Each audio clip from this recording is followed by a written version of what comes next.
Hola a todos. Bueno, hoy vamos con el vídeo de resumen de la primera semana del curso de control de esfínteres, de acompañamiento del control de esfínteres.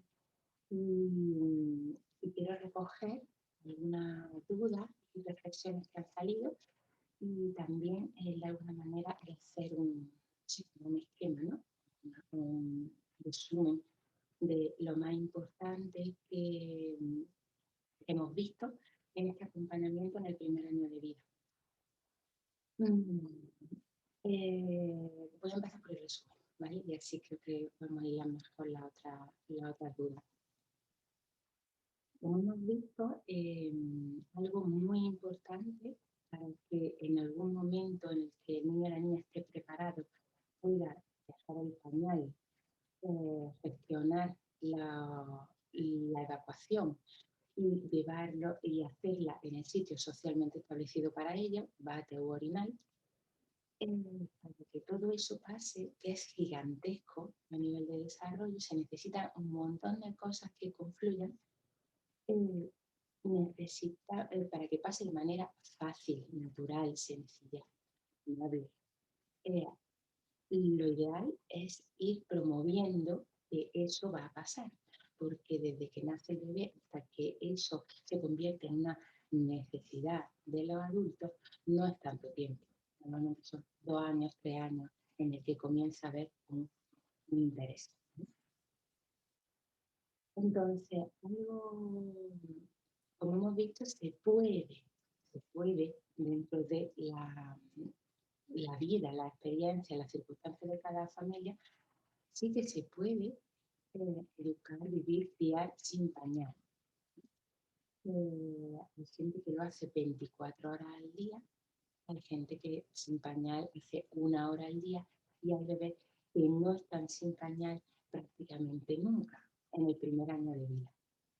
Entonces, lo primero que hacía era una toma de conciencia sobre, ¿os dais cuenta lo normalizado es que el bebé esté con pañal prácticamente todas las horas del día? ¿Os dais cuenta hasta qué punto eso a nivel fisiológico no es saludable para que su piel respire? ¿Cuántas veces también han visto que es muy saludable que los bebés estén sin bañar? Y aún así nos seguimos encontrando, por ejemplo, cuando ya tienen, cuando tienen los genitales irritados, lo mejor dejarlos sin pañal, lo mejor dejarlos sin pañal siempre, siempre, todo el tiempo que se pueda, ¿vale? Entonces, esto que nos puede parecer como que solamente está relacionado con la salud de la piel, está relacionado con un montón de cosas, tiene un montón de consecuencias favorables con respecto al control de fibra. Una que tiene que ver con lo psicológico y que hemos visto en algunas de las familias que ya estáis expresando, hemos visto que es un denominador común, es que el bebé, si no se vive siempre con pañal, si tiene experiencias sin pañal, entonces no tiene el grado de identificación con el pañal que se suele tener cuando tienes 3 años y en verdad ha estado como mucho estacionalmente sin pañal, como mucho en el verano, cuando ha estado de vacaciones en la playa. Pero eso es como cuando aprende a nadar. Que si solo aprendes a nadar o solo tienes exposición al agua durante un mes de tu vida, es muy complicado como comenzar a nadar. Necesitas una exposición continua para generar una confianza, para que no sea necesario que te enseñen sino que tú solamente tú misma has hecho como ese acercamiento paulatino que te lleva al aprendizaje. Entonces, con respecto a la desnudez, tiene que ver con esto. El primer año es muy importante dejar al bebé, permitir que el bebé tenga el mayor número de experiencias sin pañal. ¿Cuándo, cómo hacer esto? Esto sí que requiere de que la familia vea, se organice para ver cómo lo puede hacer. Pero teniendo en cuenta primero, con la conciencia de que esto es muy importante, no podemos dejarlo quizá un día, porque ¿no? Como introducirlo como una dinámica, igual que comer, igual que la alimentación eso también es algo que es una práctica que es de salud, pues es muy importante introducirla dentro de esto. Vale, otro de los puntos que veíamos tiene que ver con el movimiento libre. La primera también dice, pero ¿qué tendrá que ver el bebé?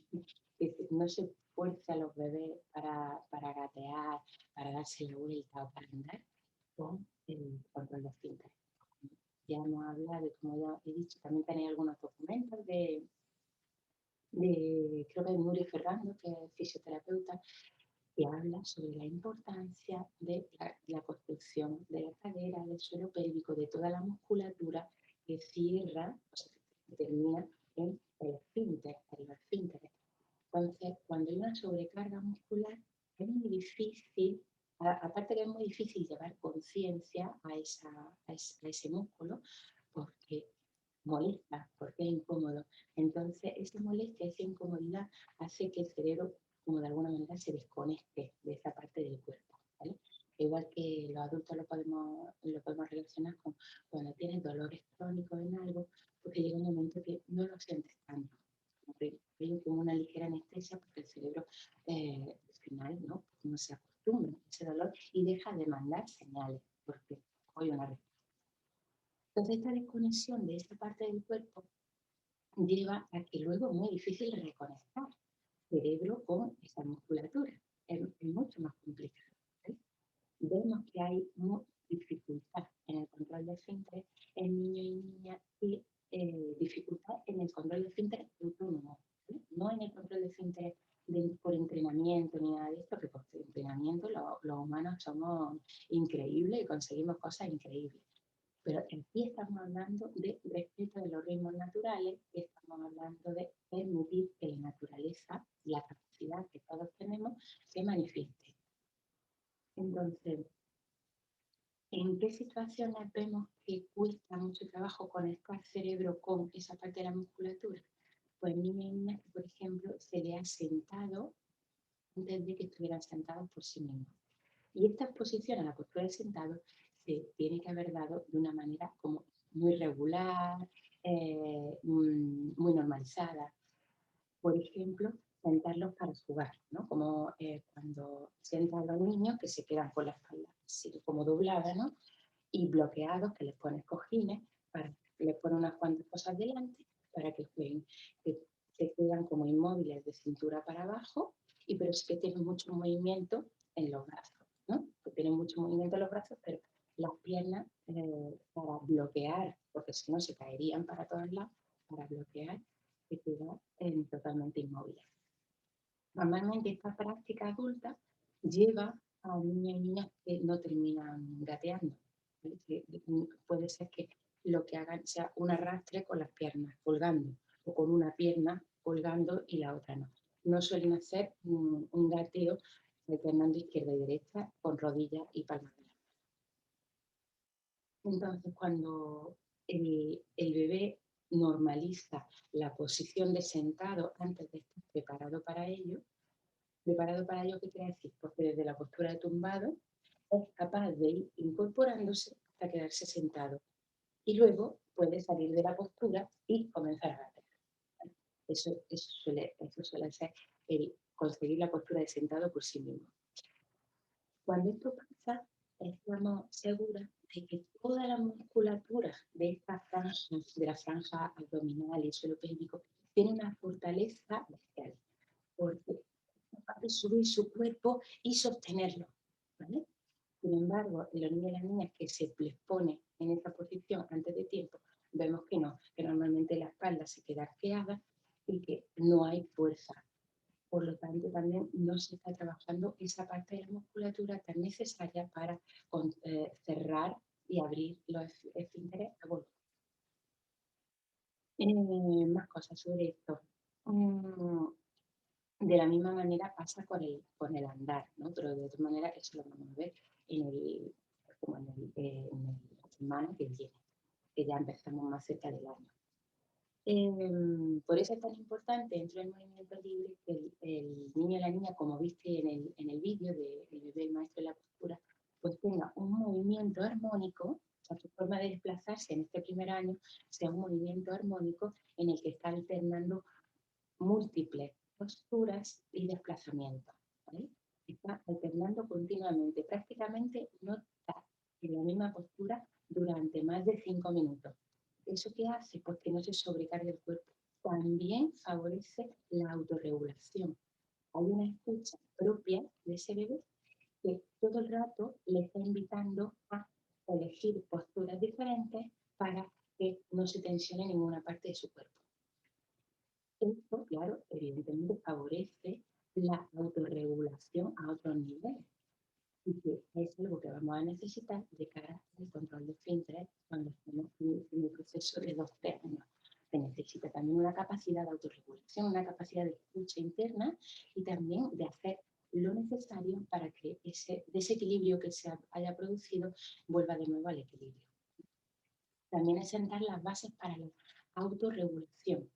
Pues las niñas pasan de la heterorregulación, que es la regulación a través del entorno, a la autorregulación. Y no pueden pasar de un día a otro o de un año a otro, sino que es un proceso en el que los adultos vamos favoreciendo el espacio, favoreciendo el ambiente, para que esa autonomía y esa capacidad, confianza en yo puedo cuidarme en seguridad, ¿vale? No yo puedo cuidarme y me puedo hacer daño, sino yo me puedo cuidar, conozco dónde están mis límites y confío en que el adulto que va conmigo va a apoyarme cuando yo no pueda llegar, ¿vale? Entonces, aunque esto también hay muchas cosas para generar autonomía y no generar dependencia, para generar prudencia y, y no generar como ese exceso de buscar el reto, habría que profundizar mucho aquí, ¿no? Por eso el tema del movimiento libre, del desarrollo motor autónomo, es un tema amplísimo, amplísimo que normalmente nosotros trabajamos en las formaciones que ofrecemos. Ahora es una pincelada de, bueno, esto también favorece el control de esfínteres, ¿vale? Más cosas. Tenemos la desnudez, el movimiento libre y también hemos hablado de los cambios de pañal y los cambios de ropa. ¿Cómo tienen que ser los cambios en este primer año de vida? Pues creo que en este primer año de vida es cuando se requiere mayor capacidad de adaptación por parte del adulto en el momento de cambio. ¿Por qué? Porque hay unos cambios a nivel de movimiento y a nivel intelectual gigantescos, ¿sí? Y las necesidades son cambiantísimas. Es decir, es como una continua actualización de adulto-bebé continuamente y se requiere que las formas que ofrecemos también estén relacionadas con todo esto que está cambiando. ¿Esto cómo se traduce en el momento del cambio? Pues se traduce, por ejemplo, a grandes rasgos, de que pasamos de cambios en los que hay muchísima conexión, en el que utilizamos una superficie tipo cambiador, en el que hay una conexión visual con el bebé, es fácil acceder a todas las partes, hay una comunicación, no promovemos la distracción con ningún material, sí que estamos verbalizando, comunicando continuamente todo lo que le está pasando a su cuerpo y también escuchando cualquier incomodidad, cualquier gesto. Hay una conversación con el bebé. Y esto, de acompañar durante muchos años grupos de crianza y tener también cambiadores en los espacios, es algo que hemos trabajado mucho porque es muy difícil encontrar adultos que hablen con los bebés. Es lo normal, lo que está normalizado en nuestra cultura es no comunicarle las cosas que le están pasando a su cuerpo. Y eso, el poder comunicar lo que le va a pasar a su cuerpo, anticipar y también reconocer lo que le está pasando, también sienta las bases del lenguaje, porque es significativo.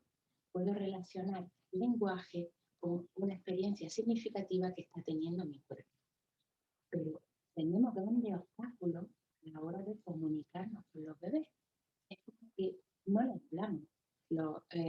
en un vídeo que escuché en algún momento, pusieron una metáfora que aunque de primera me pareció fuerte, sí que se parece a esto, que lo utilizamos como si fueran una bolsa. Lo coges de aquí, te lo llevas al otro lado, a lo mejor sigues hablando con otro adulto, pero en ningún momento a ese cuerpo se le ha comunicado nada sobre lo que le está pasando. Ni unos segundos, no tomamos ni unos segundos para explicarle, ahora te voy a coger, ahora te voy a llevar a este lado. ¿Vale? Ya no digo el esperar, como veía ahí en el vídeo que tenéis colgado en el drive, ¿no? De unos segundos de espera para ver qué respuesta tiene el bebé. Ya lo estamos diciendo, es mínimamente comunicar, para explicar, para que sepa. Porque realmente, igual que veía en este vídeo de un bebé muy pequeño, de muy pocos meses, poco a poco ese cerebro del bebé va conectando palabras con acción y se da cuenta, es algo muy impresionante, se da cuenta y entiende de alguna forma las palabras, porque se da cuenta que te voy a sacar el pantalón de la pierna y tocamos la pierna, te das cuenta de que una experiencia tras otra, ya sé lo que me va a pasar.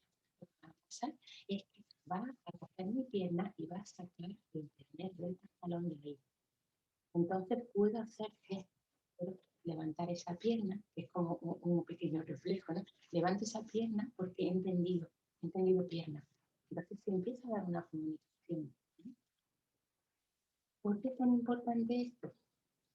Porque si no escuchamos la, todo lo que el bebé dice en el cambio, es muy difícil que nos podamos adaptar a todo lo que va a necesitar en este año. Porque en este año pasa de ser un bebé el que no tiene absolutamente nada de movimiento, bueno, nada de desplazamiento, ¿vale? Movimiento tiene muchísimo, pero de desplazamiento, es ser un bebé que tiene movimiento, que prácticamente no para nunca. Entonces, ese cambio también, esa forma de cambiarlo, también puede ser cambiante para en algún momento comenzar a hacer y promover un espacio de cambio en movimiento. ¿Eso quiere decir ir detrás de los bebés, persiguiéndoles, cambiándoles el pañal por la casa? No, no tiene nada que ver con eso. Lo que tiene que ver es crear un espacio acotado en casa que se puede crear entre una pared, o sea, como una esquina y un mueble, un espacio en el que haya una amplitud que puede ser parecida, un poco más pequeña, ¿no? De nosotras abriendo los brazos. Un espacio así en el que ese bebé pueda moverse y desplazarse, también a veces agarrarse a la pared, en el que no haya materiales de ningún tipo, solamente una alfombra, el material de cambio y también mucha comunicación, como he dicho, también puede haber alguna carradera en la pared para cuando ya tienen más cerca de los 8 meses, 9 meses, cuando ya empiezan a agarrarse y a ponerse de pie, para comenzar a favorecer este tipo de cambio en el que hay un movimiento, hay un giro, entonces se quedan con una pierna hacia arriba y nosotros podemos pedir, pero mira, ahora te estoy pidiendo, ¿puedes mantener la pierna aquí? Vale, muchas gracias, te estoy limpiando por aquí, ¿puedes esperar un momento? Y cuando terminamos de esa parte, pues el bebé puede girar sin miedo a que se caiga del cambiador, porque algo muy común también es que el momento del cambio se convierte en algún momento, desde los 8 meses hasta el año y algo, se convierte en un momento de estrés para el bebé. ¿Por qué? Porque como el cambiador es un aparato que es inseguro para un bebé que se voltea para todos lados y con mucha rapidez, entonces lo que suele hacer la familia es que bloquea el movimiento del bebé mientras le estamos cambiando aquí para que no se caiga. Pero ¿quién ha colocado al bebé en un sitio del que se puede caer porque ahora su movimiento es grande? Burro. No es necesario hacer el cambio ahí. Tampoco hace falta hacerlo en la cama, porque la cama es otro espacio, un espacio muy amplio, no está acotado.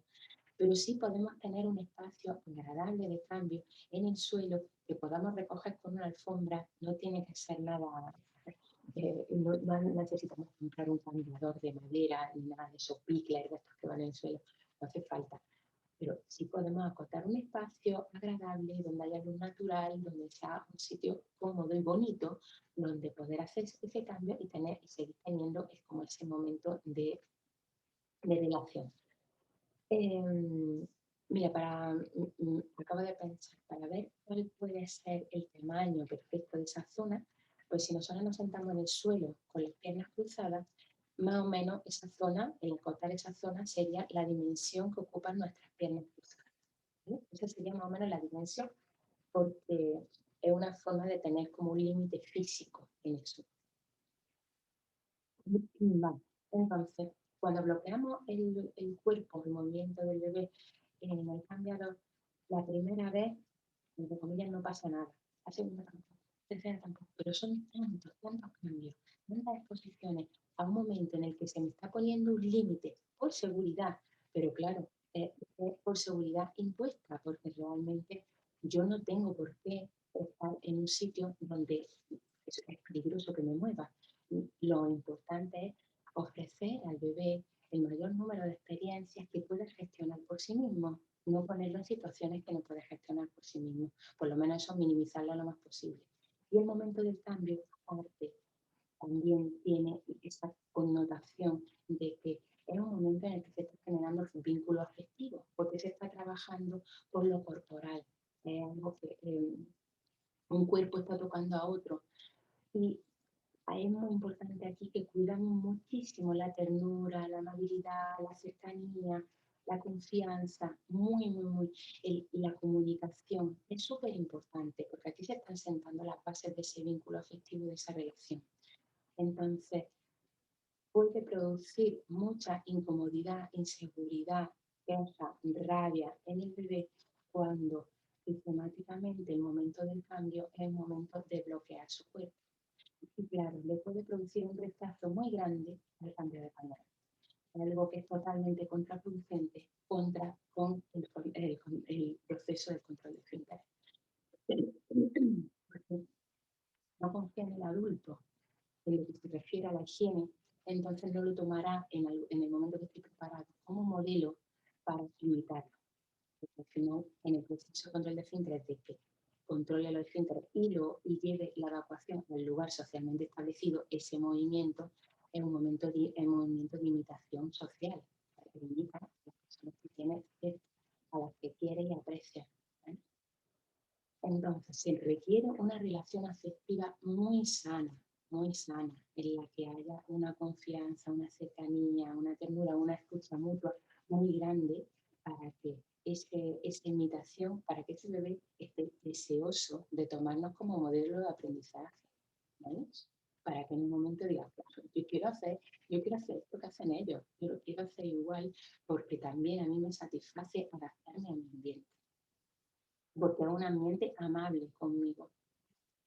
Entonces, estos son como los tres pilares más importantes, ¿vale? Lo de favorecer la desnudez, el movimiento libre y los momentos de cambio de pañal son los momentos más importantes en lo que se refiere a este primer año de vida.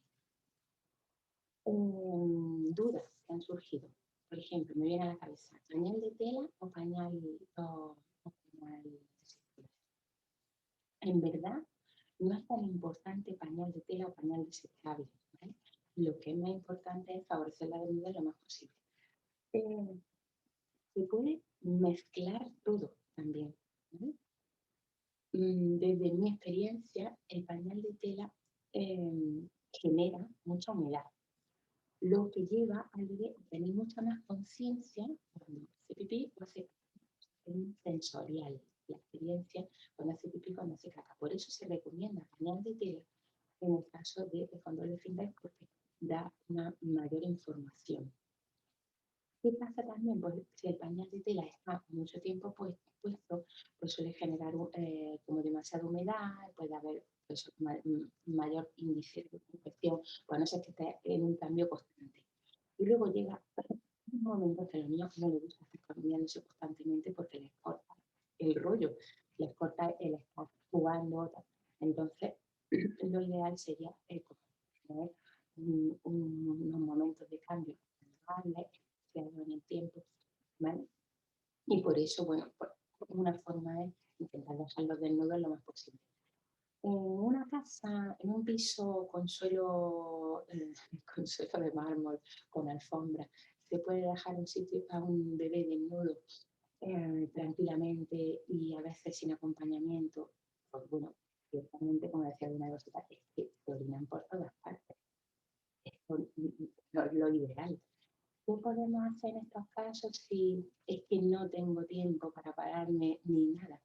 Pues lo primero es darnos cuenta de que esto pasa por el estilo de vida que llevamos.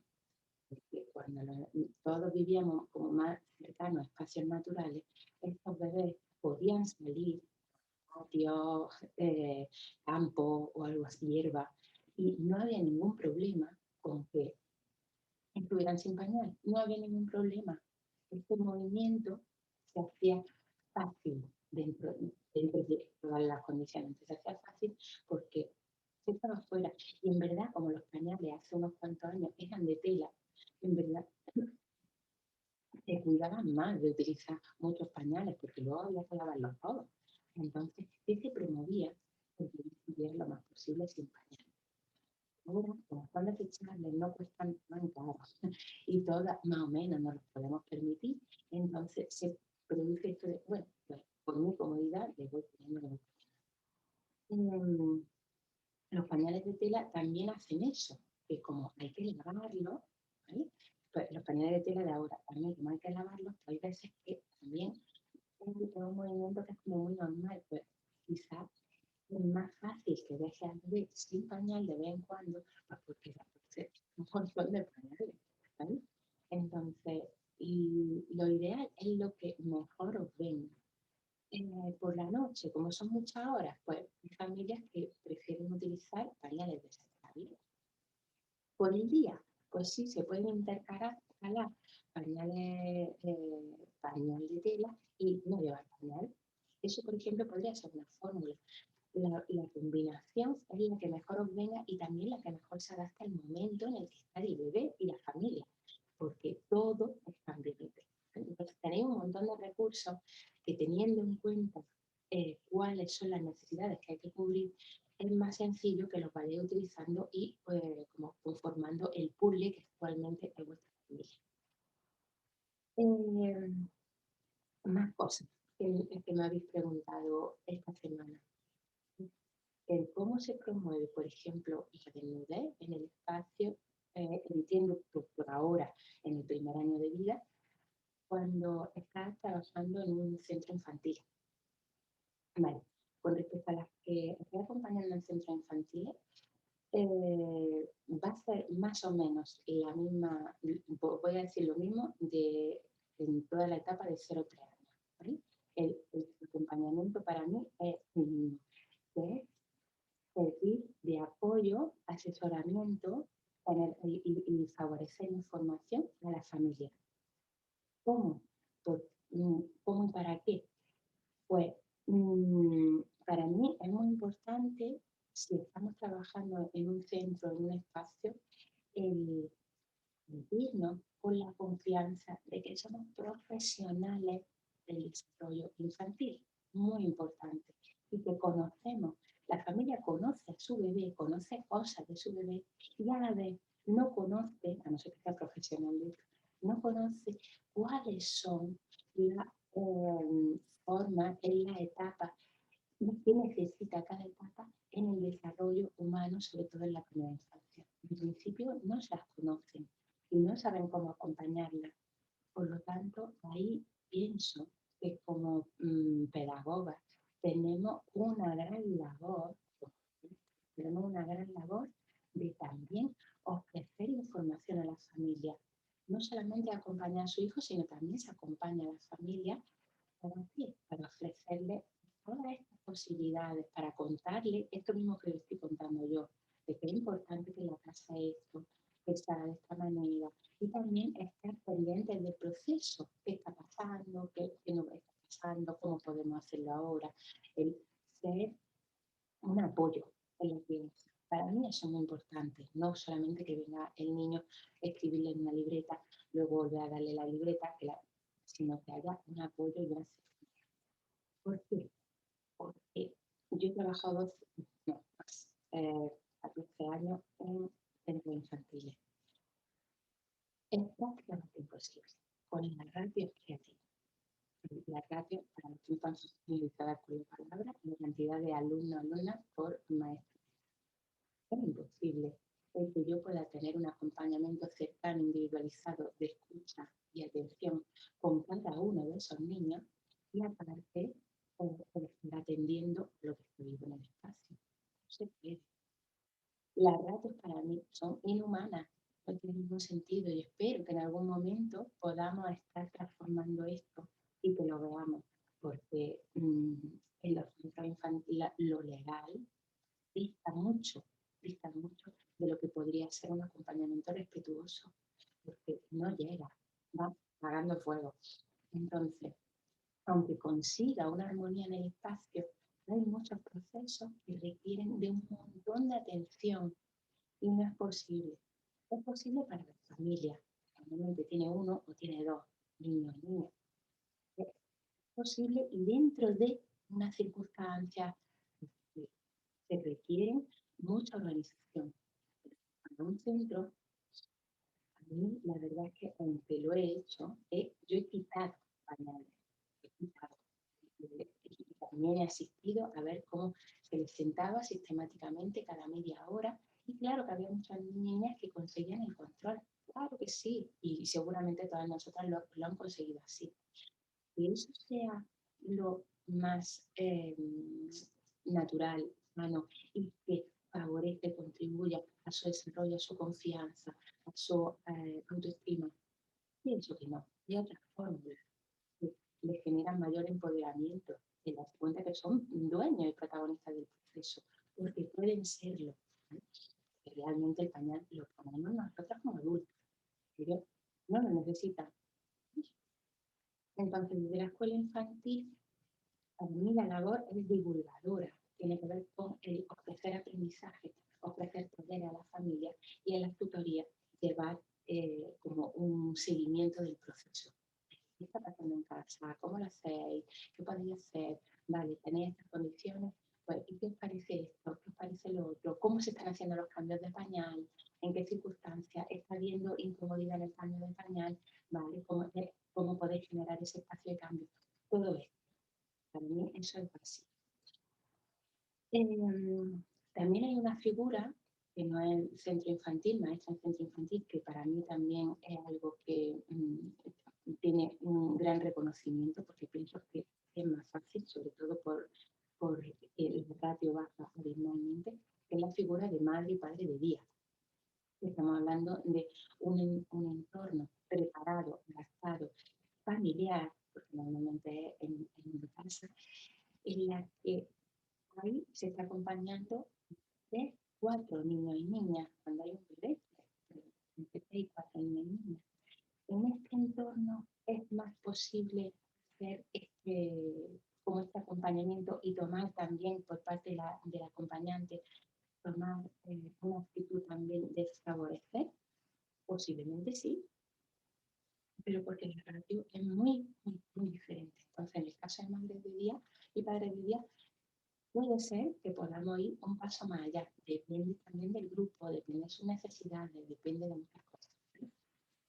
Pero en principio, para mí, la labor más importante como profesionales de la educación es también educar.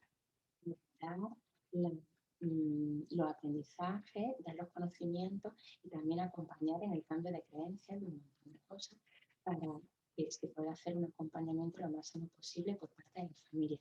Al final, son los que vamos a vivir con ese niño y esa niña toda su vida, porque por nosotras pasan años, no es algo que vaya a ser continuo. Entonces sí que generar conciencia.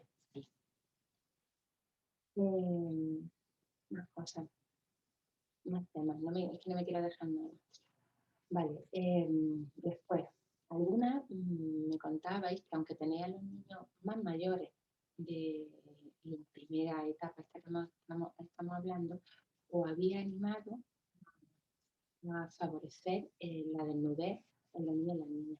Y algunos ya partían de la base de que no querían estar desnudos, ¿no? Como que nos encontramos esto, una identificación con el pañal. Entonces, pues ahora hay un límite, hay un no, el reto es muy grande con respecto a estar sin pañal.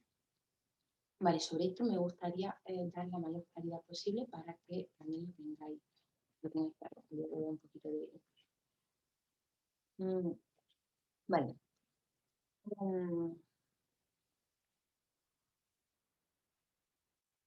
Requiere paciencia. Hay cosas que no hemos podido hacer porque no lo sabíamos, porque no podíamos en los años anteriores. Es importante no intentar hacerlo todo rápido. Bueno, ¿vale? No hace falta. Es muy importante favorecer y escuchar. Esto es lo primero. Observo y escucho lo que pasa. Propongo y escucho lo que pasa. ¿Vale? Y sobre todo tengo paciencia porque confiar mucho en la intención. ¿Vale? No hace falta forzar. Que mi intención esté alineada con en algún momento que ves el pañal, eso ya moviliza muchas cosas. Porque posiblemente llevamos varios años, 3 años, y mi intención no estaba alineada con eso. Mi intención estaba alineada con que el niño o la niña lleve el pañal lo más posible. Que no se quite el pañal porque si no lo orina todo. Y ahora, de buena primera, en unos meses, hacemos y ya. No, ahora hay otra cosa. Ese cerebro en esa edad necesita tiempo, mucho tiempo para darse cuenta que todo está cambiado. Hay niños y niñas que se abren frente a los cambios y hay otros que les cuestan un montón los cambios. También depende del momento en el que estén viviendo. Hay niñas que están viviendo en un momento de mucha tranquilidad emocional y están abiertos a los cambios, como nos pasa a cualquier adulto, y hay otros niños que no están en un momento de tranquilidad emocional, porque la familia no está en un momento de tranquilidad emocional. Y en este último año, muchísimas familias no han vivido un momento de tranquilidad emocional. Entonces, es muy difícil, y eso se traduce en los niños y las niñas, realmente. Es imposible que los adultos, que el mundo adulto esté nervioso, inquieto, asustado, con miedo, preocupado, y que eso no le llegue a los niños, porque es hormonas, que los hormonas se estimulan de una manera. Entonces, es muy importante reconocer este ambiente tranquilo. Yo se está favoreciendo todo lo necesario para que este cambio se dé. Estoy generando confianza, respeto, escucha, promoviendo situaciones, pero desde la total escucha. ¿Vale? Cuando me comentáis que el bebé llora de una propuesta, ¿vale? Y antes de ese llanto, antes de eso ya hay que parar, porque ya el bebé ya antes ha mostrado una incomodidad, ¿no? O algo así. No seguimos, porque y te está diciendo, así no, es como va muy rápido, o de esta manera no me gusta.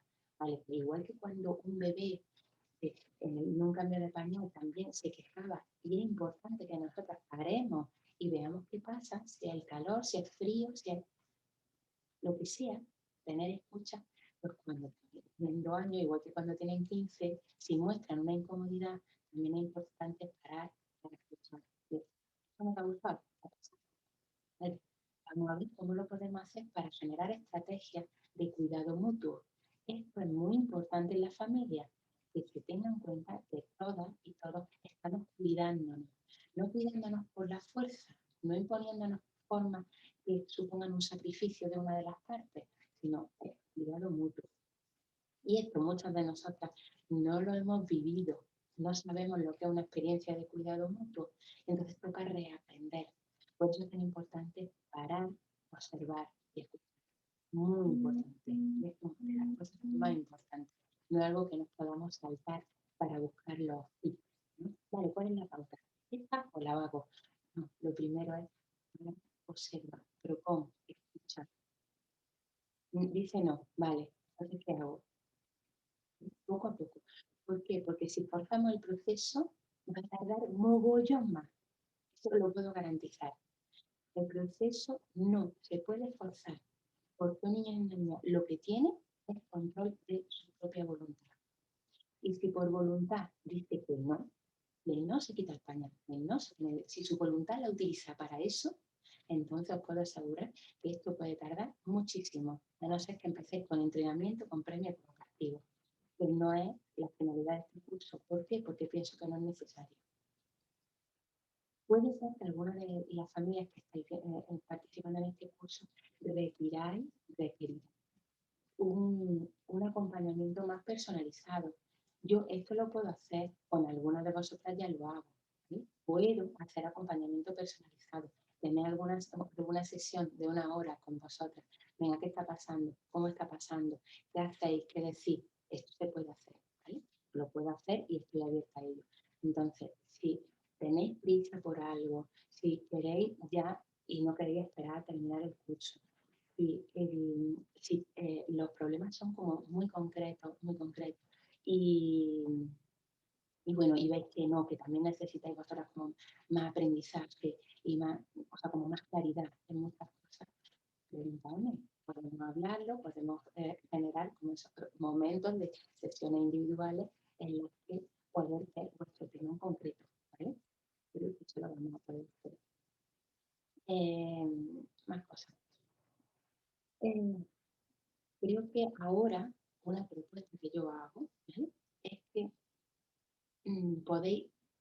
pongáis toda vuestra energía en intentar coger la mayor información posible para reconocer en el proceso de control que lleve con vuestro hijo, en el proceso de desarrollo que lleve con vuestro hijo, reconocer qué ha pasado, qué no ha pasado, hasta qué punto yo he favorecido esa preparación para tener conciencia, porque así podremos ver, pues, si realmente hay una preparación, no solamente de ese bebé, sino del ambiente que yo promuevo. Ese ambiente está preparado para que ese cambio se dé, porque de eso sí somos adultos los responsables. Yo estoy generando ese ambiente de vínculo, cercanía, cariño, amabilidad, confianza, escucha continua. Eh, También eso lo veremos en la siguiente etapa. En qué punto yo estoy generando límites continuamente en la relación de mi hijo. De, no haga esto, estate quieto, no molestes. Y sobre todo cuando están cerca de los 2, 3 años, que es una etapa tan difícil a nivel cognitiva, que eso lo veremos después en esa semana, tan difícil a nivel cognitiva y que de buena primera los adultos se vuelven mucho más limitantes con los niños y las niñas. Y la relación se resiente. El adulto también lo nota. De madre mía, con lo fácil que era antes. Y mira ahora, es tan complicado todo, ahora nada le viene bien, todo. Pero en ese momento de su vida en el que hay tanta inestabilidad emocional, que se considera la primera adolescencia, es cuando se suele dar el control de esfínteres. Pero por eso, para eso es tan importante que el ambiente donde se esté criando sea muy amable y muy favorecedor con respecto a su desarrollo. Esté adaptado a un bebé, no se le pongan condicionantes continuamente de no, pero es que esto lo tenemos que hacer, y esto lo tenemos que hacer, y esta, no, es que hay que irse hasta ahora. Y es que cuanto más limitamos la expresión natural del desarrollo del bebé y lo condicionamos con horarios, con formas, con diferentes, como todo lo que se le ocurre al adulto para organizarse en el día a día, cuanto más lo condicionamos, más complicado es, mucho más complicado. Entonces, esto por ahora, para los que tenéis niños y niñas de 2, 3 años que están en esa etapa crítica, en esa etapa de, vale, se supone que es la edad, ¿vale? Pues lo que propongo que vayáis viendo el material y también proponiendo, facilitando, generando conciencia, espacio y propuestas, pero nada de forzar.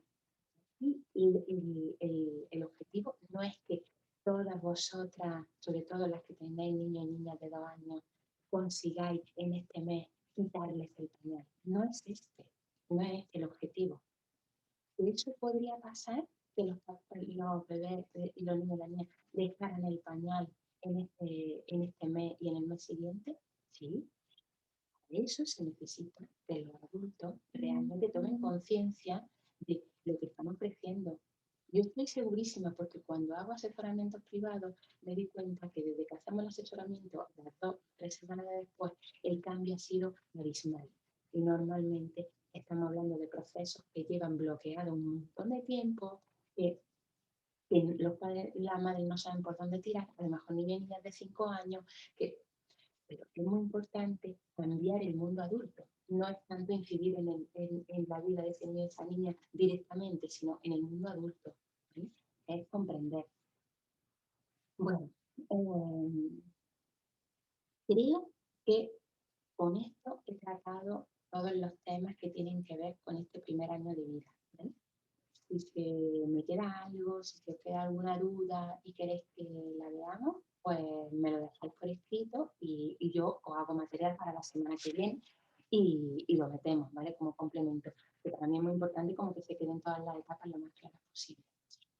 En esta semana siguiente, ya a partir de mañana lunes, comenzamos con la etapa de 1 a 2 años, que uno de los grandes logros de esta etapa es el comenzar a andar.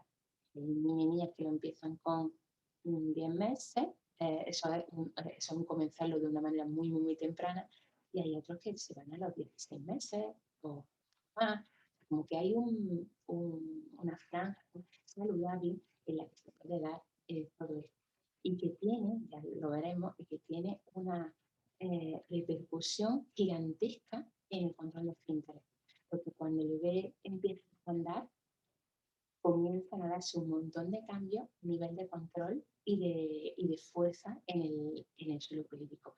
Que si se ha respetado el movimiento, los comenzaremos a ver. Por ejemplo, que comienzan a sostener el pipí por la noche.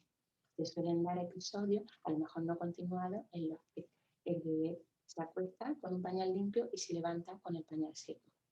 Y esto es algo que podemos ir reconociendo en esta etapa de, wow, mira, está habiendo un cambio. Y también para poder acompañar esto, pues se requiere pues todo lo que vamos a ver a partir de la semana que viene. Bueno, pues espero que estéis disfrutando del curso, que lo que estáis viendo os esté sirviendo para tomar conciencia, que, que la conexión con la culpa no sea muy, muy dura, porque no es para mí no es necesario. O sea, la culpa pienso que no habla de, bueno, me gustaría haber hecho esto de una manera mucho más respetuosa y a la vez, bueno, pues no tenía la información necesaria. Entonces, no hace falta ahora tampoco darse prisa por enmendar errores, porque no hay errores. Esto en nuestra sociedad lo que nos enseña no hacerlo de esa manera. Ahora estamos aprendiendo y necesitamos un proceso. ¿Vale? Todo esto va a llegar, nuestro hijo y hija va a llegar, le vamos poco a poco. No me enrollo más, que no quiero quitar más tiempo. Pues nada, os doy un abrazo y seguimos en contacto. Hasta luego.